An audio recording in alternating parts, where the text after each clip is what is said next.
하나님께서 선교사로 부르셔서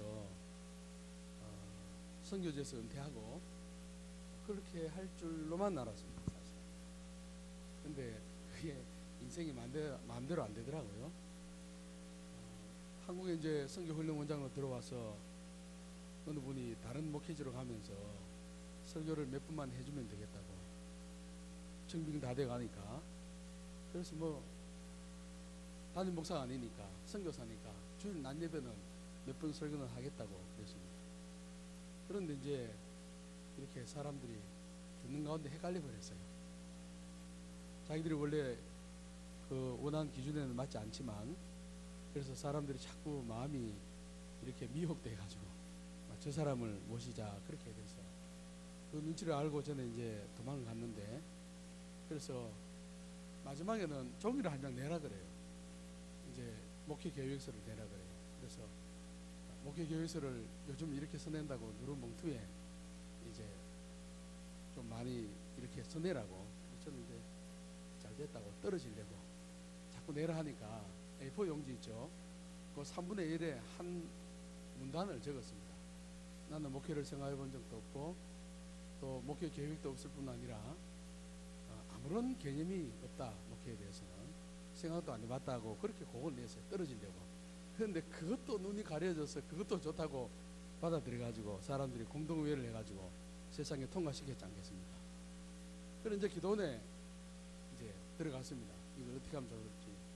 이제 금식 기도원에 들어갔는데 막 그대로 했으면은 어떻게 해서 어떻게 할 수 있었을 텐데, 어떤 분이 저한테 접근을 해가지고 당신이 그 교회 가지 않으면 다음에 몇 년은 이런 자리를 보장해주고 몇 년은 저런 자리를 보장해준다고 저한테 제안을 했어요. 제가 그걸 듣고 기도원에서 기도하는 건데 이제 뚜껑이 열려버렸습니다.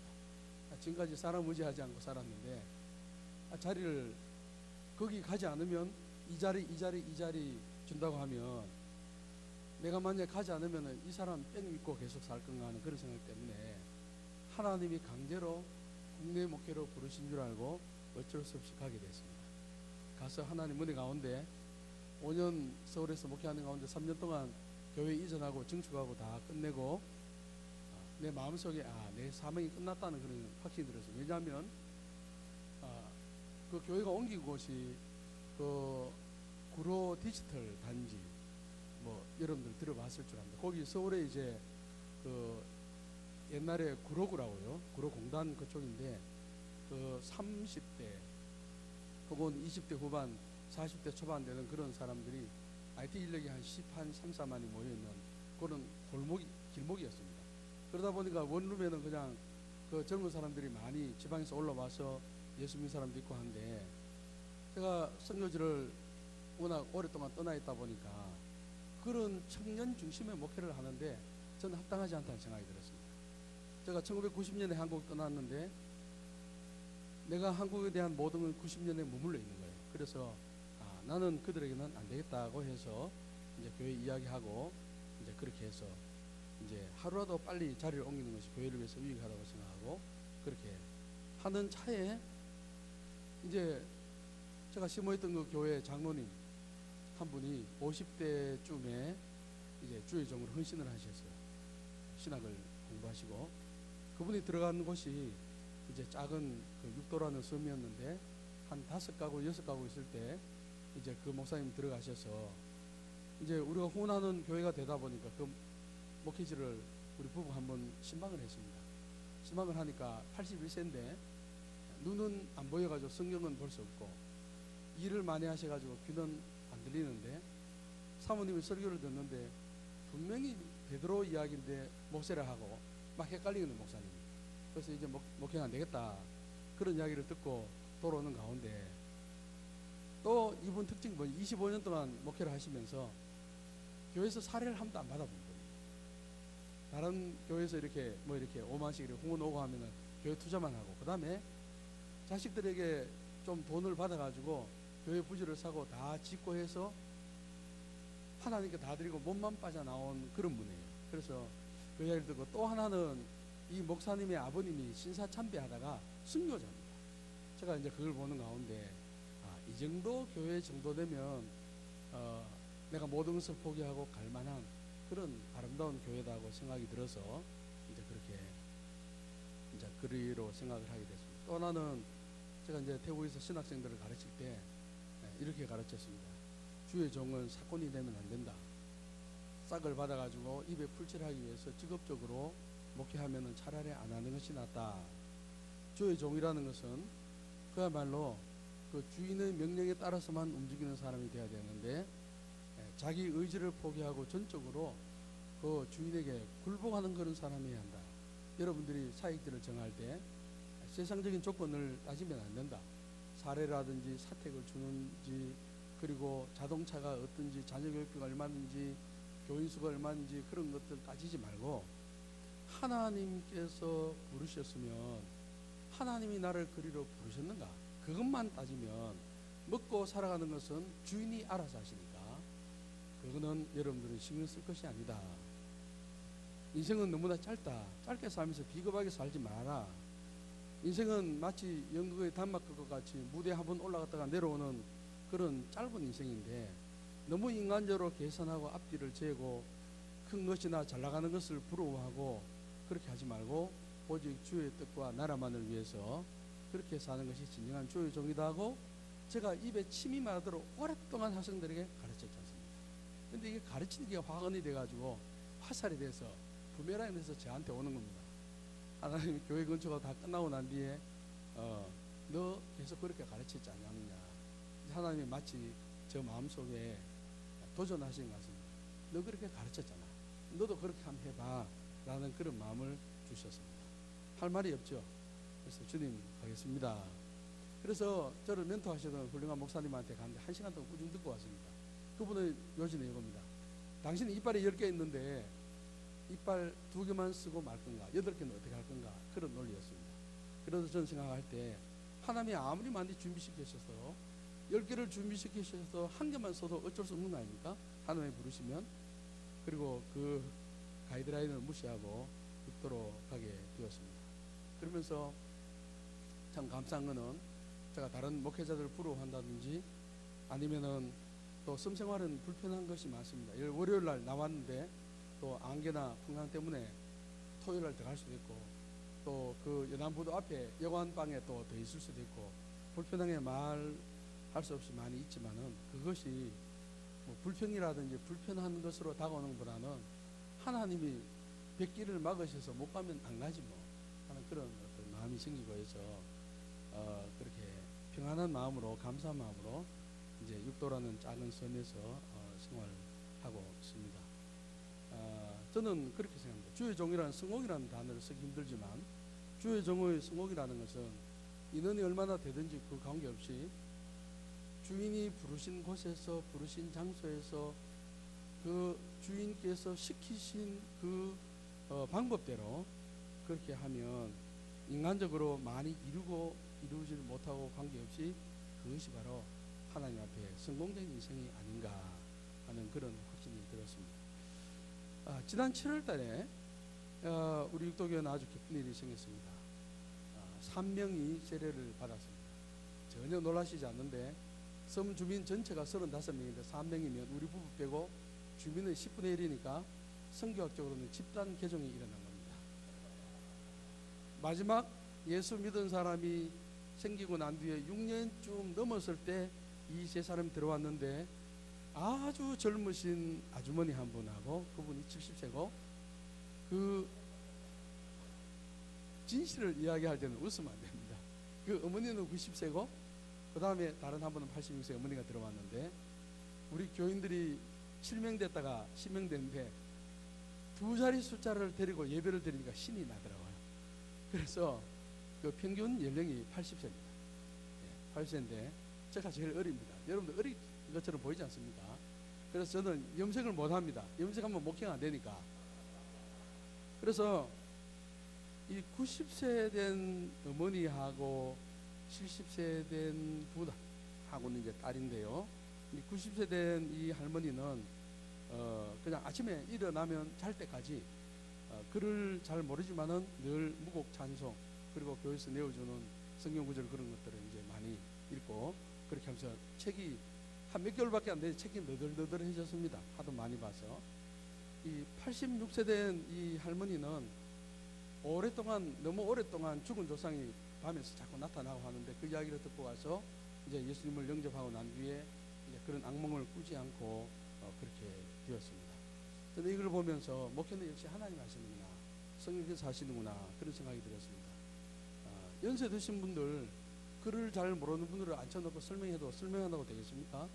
10명 중에 성경 합독합시다 하면 할 수 있는 사람이 한 사람인데요.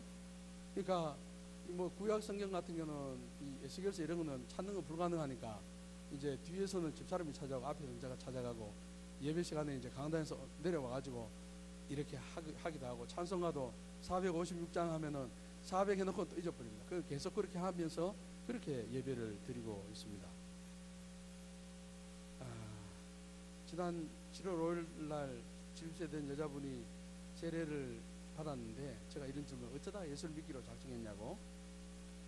자기는 아주 열정적인 분인데 불교를 믿는 사람이었습니다. 우리 식으로 말하면 여전도 회장 정도 됩니다, 절에서.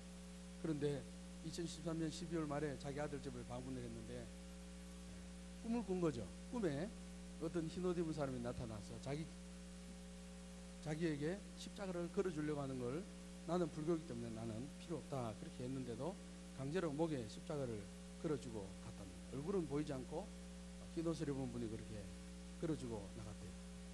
그런데 이분이 이제 그때부터 마음에 변화가 생기기 시작했습니다. 교회에서는 거리가 한 40m 떨어지면 집이 한 저 정도 떨어졌죠. 저 정도, 조문에. 우리 교인들은 전부 다 100m 안에 다 있습니다. 신방은 쉽습니다. 이렇게 한 10분만 걸어 다니면 신방 끝입니다. 근데 이 아주머니가 교회를 지나가면서, 교회 바로 옆집이니까 마음속에 내가 저기를 나가야 되나 그런 마음이 계속 생겼다고 했습니다. 이분은 참 아주 성공한 실패를 많이 한 험악한 세월을 보낸 그런 분인데요.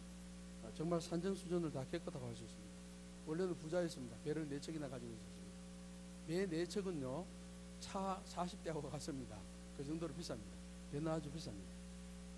이분이 배 4척을 가지고 일꾼들을 한 20명하고 그렇게 배 사업을 하다가 고기 잡이 사업을 하는데, 한 번은 이제 이 사람들은 나갈 때 늘 일기예보를 정확히 보고 나옵니다. 함부로 나가지 않습니다.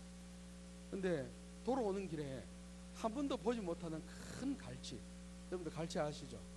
그걸 너무너무나 큰 갈치가 너무너무나 많이 잡혀가지고 배에 가라앉을 만큼 싣고 돌아오는데 돌풍이 부는 바람에 배하고 사람 18명하고 다 그냥 끝나버린 거예요. 18명 죽어버렸어요. 그래가지고 몇 년 동안 자기 표현에 의하면 머리카락 다 이렇게 뜯기고 재산 완전히 다 날리고 그렇게 실패를 하는 그러한 삶을 살았습니다. 자기 어머니는 자기가 어릴 때에 자기를 떠났습니다. 다른 남자를 따라서 떠나버리고 동생들 몇 명을 줄줄이 나누고 떠나버렸는데, 한 분은 자기가 동생을 업고 양손에 잡고 자기 어머니를 술집에 찾아갔는데, 어머니가 자기를 딱 보는 순간에 나는 너를 모른다 하고 문을 탁 닫아버렸습니다. 그러니까 고아로 그렇게 살았다시피 합니다. 어머니가 병이 들고 해서 이제 어머니를 모시고 섬에 들어왔는데, 그 어머니는 평생 동안 딸에게 잘못했다는 말을 한 번도 한 적이 없대요. 즉 한 번은 마태복음 18장에 용서할 줄 모르는 종의 비유를 설교를 했습니다. 한 임금이 10,000달란트 빚진 것을 탕감해 줬지만은 그 한 종이 자기 동료가 그 100데나리온 빚진 것을 받아내기 위해서 감옥에 가두어 버린 그런 비유가 있지 않습니까? 그 말씀을 듣고 집에 갔는데 이 어머니가 딸에게 평생 처음으로 내가 잘못했다, 내가 죽을 죄를 지었다, 그때부터 자기가 죄인이라는 생각을 하게 된 겁니다. 근데 그 70이 된 이 열정적인 이 여자 성도님은 성격이 아주 대단한 분인데 확실하게 예수를 믿게 되었습니다. 첫날부터 새벽 기도부터 모든 공중 예배는 빠지지 않습니다. 11조는 기본이고 주일 성수는 기본이고 자기가 옛날에 좋아하던 모든 것들을 다 끊어버렸습니다.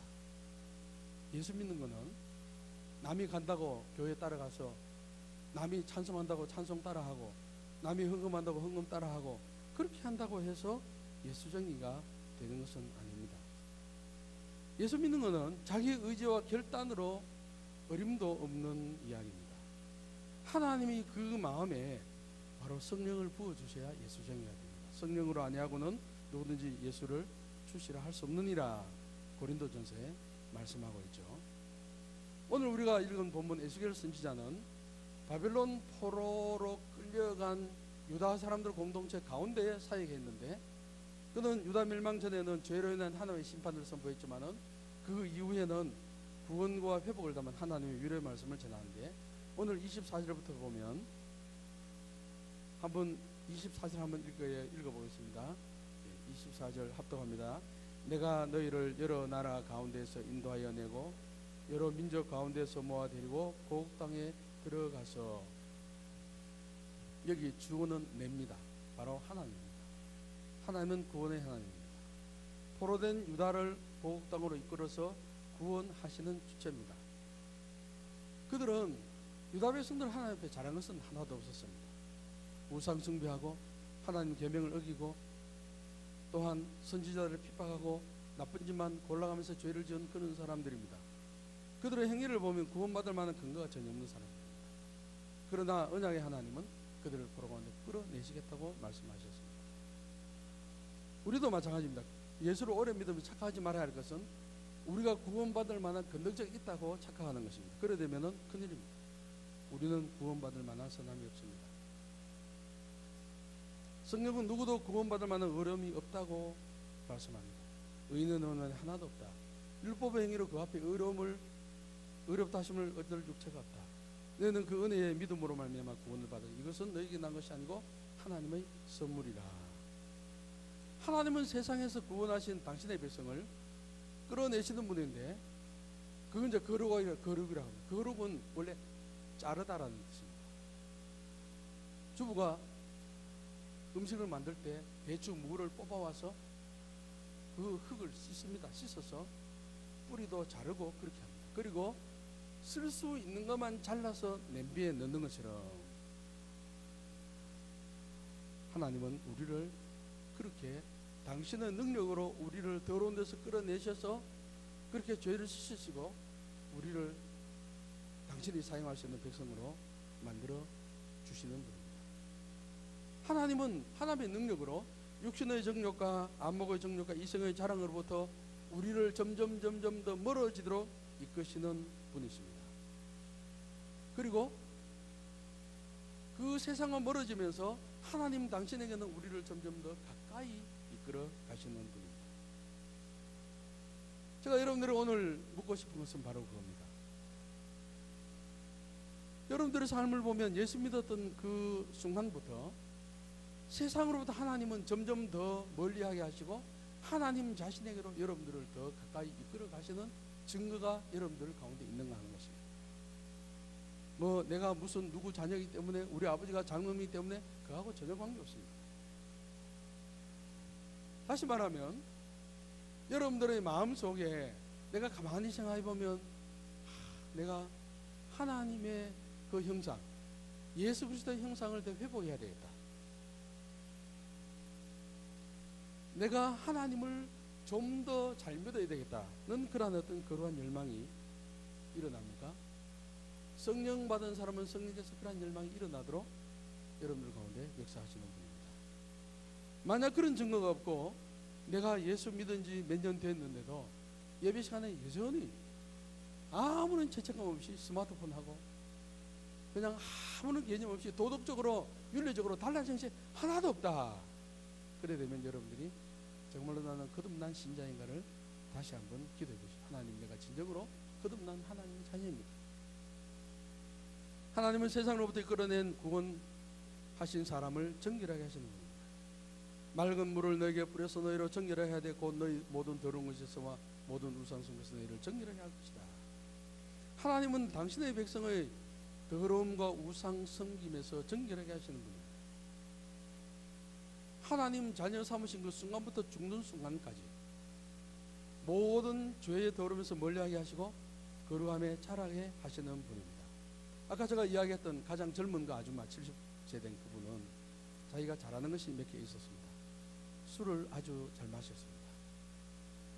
배를 타고 2시간 반 인천까지 나가는데 배 타면은 항상 그 아줌마는 매점에서 술을 마시는데 중심 인물이 되었고, 술 마시고 하는 것은 노름이었습니다. 노름 아시죠?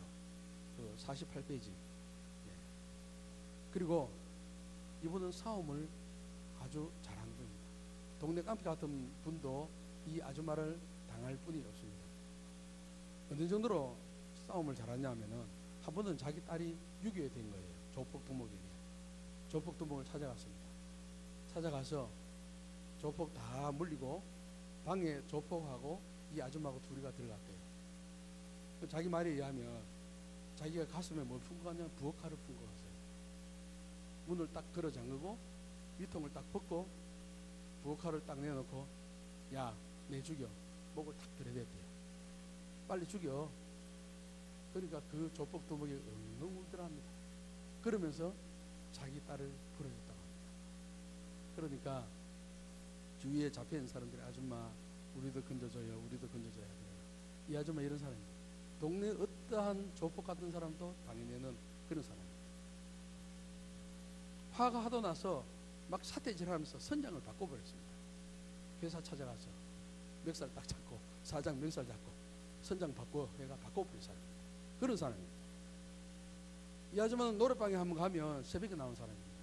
예, 자기 말로는 북싱한다고 하더라고요. 예, 한번 추면 새벽에 나온 사람입니다. 그런데 예수 믿고 처음부터 예배 나오고 새벽기도 나오고 하는 그날 이후부터 싹 다 끊겨버렸습니다. 한 번은 잘 끊었는데, 한 번은 자기가 2층에 노름 안 하려고 피해 있었는데 한 명이 모자라니까 사람들이 이 사람을 강제로 끌어가지고 2층으로 내려가서 화투를 쳤는데, 새벽기도 한번 나오는데 얼굴이 완전 우거지상해. 무슨 일이 있었는가 보다 하고, 왜 그랬습니까 하니까 화투를 쳤대요. 화투를 치고 나는데 이게 가슴이 터질 것 같아요. 너무너무 마음이 복잡해서. 성령께서 역사하시니까 그렇게 사람이 변해버렸습니다. 되게 하지 않고는 견딜 수 없고, 다음부터는 절대 그런 짓을 하지 않습니다. 신자는 완전하지 않습니다. 그러나 하나 확실한 것은, 우리는 지난달보다는 이번 달이, 올해보다는 내년이, 어제보다는 오늘 더 거룩함에 자라가게 하시는 분이 바로 성령 하나님이십니다. 여러분들 가운데 이러한 성령의 역사가 있습니까? 하나님은 자녀들이 거룩함에 자라도록 하기 위해서 징계하시는 분입니다. 택한 백성들이 전능하신 분의 소나기를 빠져나가지 못하도록 그렇게 압력을 넣는 분입니다. 히브리서 12장 8절에 하나님이 징계가 없으면 사생자의 친아들이 아니라고 말씀하고 있습니다. 처음 믿은 이후에 세월이 많이 변했는데도 전혀 변하지 않았다? 윤리적으로나 도덕적으로 그거는 예수 믿는 사람이라고 할 수 없습니다. 신앙생활을 엉터리로 하는데도 모든 일이 잘 돼가지고 점점 더 잘 된데도 아무런 하나님의 브레이크가 걸리지 않는다. 하나님 축복이 아닙니다. 잘못할 때 하나님의 징계가 나타나야 그게 진정한 하나님의 자녀입니다. 에서와 야곱을 비교해보면 하나님은 에서를 징계하지 않으셨습니다. 구약성경 읽어보십시오. 가만히 내버려뒀습니다. 자기 뜻대로 그대로. 그러나 야곱은 내버려 두지 않았습니다. 끊임없이 징계하시고 사사건건 간섭하셨습니다. 야곱은 하나님의 손에 잡혀서 자기 마음대로 살지를 못했습니다. 그는 하나님의 택한 백성이기 때문입니다. 하나님이 우리를 부르신 목적은 세상에서 잘 먹고 잘 살기 위한 것이 아닙니다. 세상에서 잘 먹고 잘 살아도 가는 끝이 지옥이면 그게 무슨 복이겠습니까? 하나님 우리를 부르신 목적은 그리스도 형상을 닮도록 하기 위해서 부르신 것입니다. 그래서 26절에 보면은 또 새 영을 너희 속에 두고 새 마음을 너희에게 주되 너희 육신에서 굳은 마음을 제거하고 부드러운 마음을 준다고 말씀하고 있습니다. 하나님은 새 영을 주시고 새 마음을 주시고 부드러운 마음을 줄 것이라고 말씀하고 있습니다. 하나님은 성령을 부으셔서 새로운 피조물로 만드시는 분입니다. 너희 육신에서 굳은 마음, 영성에 보면 이건 돌 같은 마음으로 번역되어 있습니다. 굳은 마음을, 돌 같은 마음인데 돌은 생명이 없습니다. 죽어 있는 마음입니다. 하나님은 택한 자의 죽은 마음을 당신의 성령으로 돌같이 굳어있는 영적인 암 덩어리를 녹여버리시는 분입니다. 인간 스스로는 자신의 노력으로 자신이 변화받을 수가 없습니다. 모든 인간적인 종교와 참된 복음의 차이는 바로 이겁니다. 성령님이 사람이 할 수 없는 내적인 정결함을 이루시는 분, 그것이 바로 진정한 참된 종교라고 할 수 있습니다. 사람을 내적으로 성령으로 통해서 정결하게 하신 분이 하나님입니다. 맑은 물을 너희에게 뿌려서 너희로 정결하게 하되, 예수 그리스도의 십자가의 그 희생의 피를 통해서 그 피가 우리의 마음에 뿌려질 때 우리는 바로 정결하게 되겠죠. 그리고 성령을 받게 되겠습니다. 참된 내적인 정결함을 이루어서 제3을 얻어서 새로운 피조물이 되는 겁니다. 나만 장군이 요단강에 7번 들어갔을 때 그 문둥병 피부가 어린아이 피부가 된 것처럼 성령의 은혜가 사람의 영혼에 임하면 부패하려는 성량, 죄를 향해서 달려가고자 하는 그 성량 자체가 뿌리가 뽑히는 겁니다. 저는 군대 생활할 때 그 토 대전차 미사일 부대에 있었는데, 토 미사일은 그 당시 돈으로 한 400만 원 됐습니다. 아주 큰 돈입니다. 그 미사일은 적 탱크에 맞으면 5,500도 열로 깨는 것이 아니고 녹여서 지나가 버립니다. 적 탱크가 녹아서 엿가락처럼 되어서 물처럼 되어서 지나가 버립니다. 성령이 우리의 와닿은 마음을 관통하면 우리가 죄를 향한 욕망을 녹여버리십니다. 문자 그대로 녹여서 새로운 피조물이 되는 겁니다. 진정으로 거듭난 성도와 가짜 성도의 구분은 그 안에는 영으로 구분됩니다.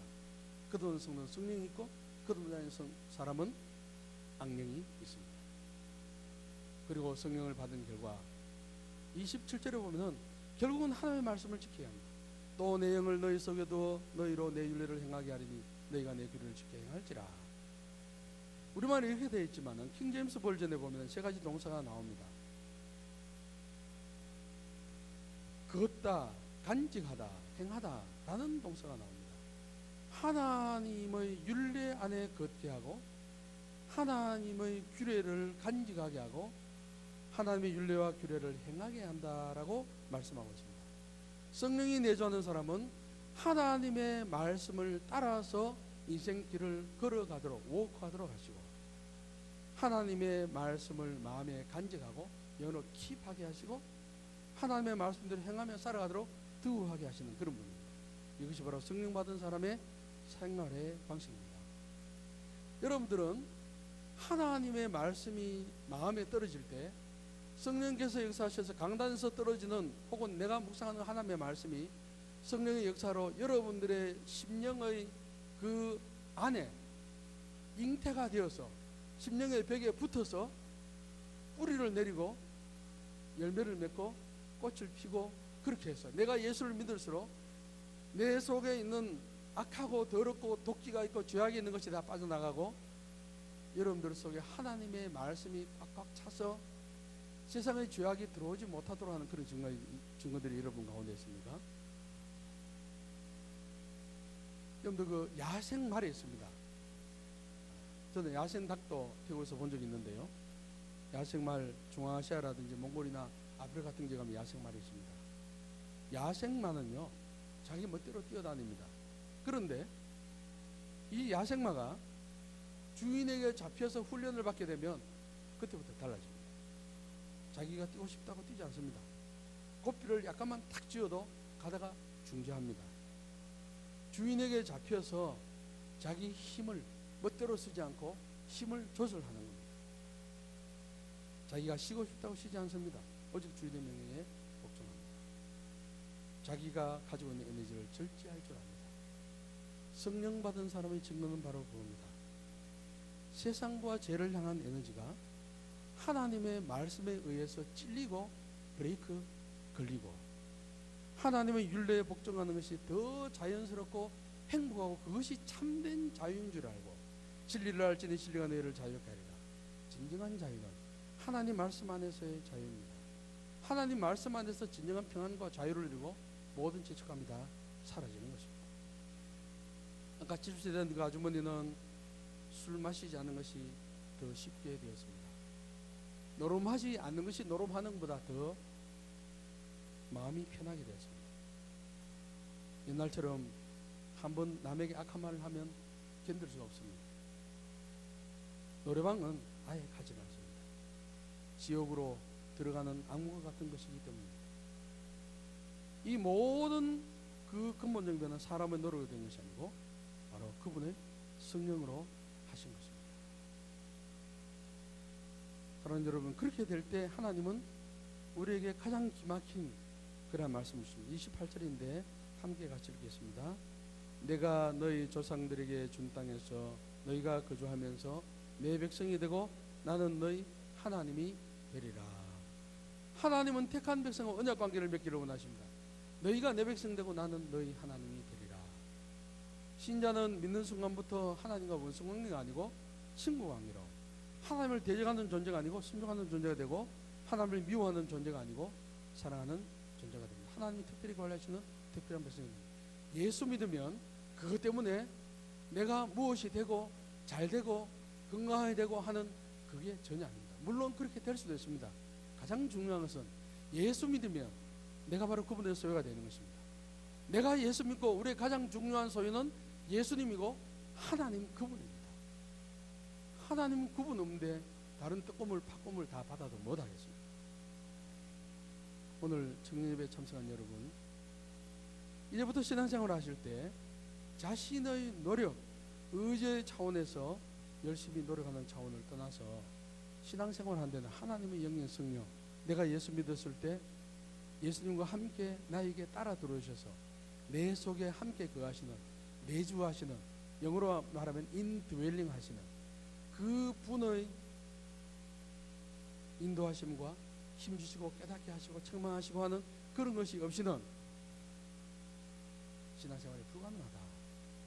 죄를 향한 욕망이 성령의 능력에 의해서 이끌려서 성령의 열매를 맺어야 되고, 참된 하나님의 자녀로 세상에서 거룩한 영향을 끼치려고 하면 날마다 성령의 도우심과 인도하심과 보호하심 가운데 우리가 나아갈 때 하나님께 쓰임받는 그런 하나님의 자녀가 되는 걸 깨닫고 늘 성령을 의지하는 그런 믿음 생활을 할 수 있기를 바랍니다.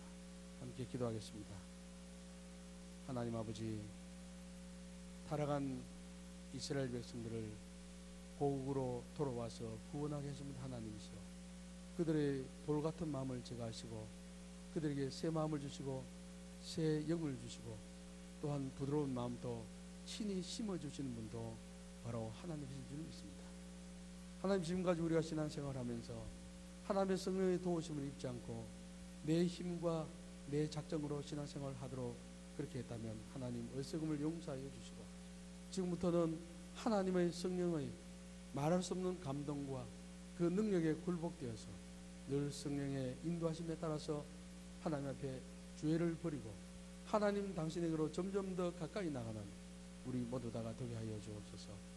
하나님, 세상이 많이 타락했다고 하며 특별히 젊은 청년 세대들이 앞선 세대 신앙을 받지 못한다고 탄식하는 이러한 시대에 오늘 고인교회에 속한 이러한 청년들이 앞선 세대에 속한 신앙인들보다 더 훌륭한 신앙인으로 성령을 의지하며 다음 세대를 책임지며 나아갈 수 있도록 하나님 이들에게 성령의 권능과 충만한 은혜를 부어 주시옵소서. 예수님의 이름으로 기도하옵나이다. 아멘.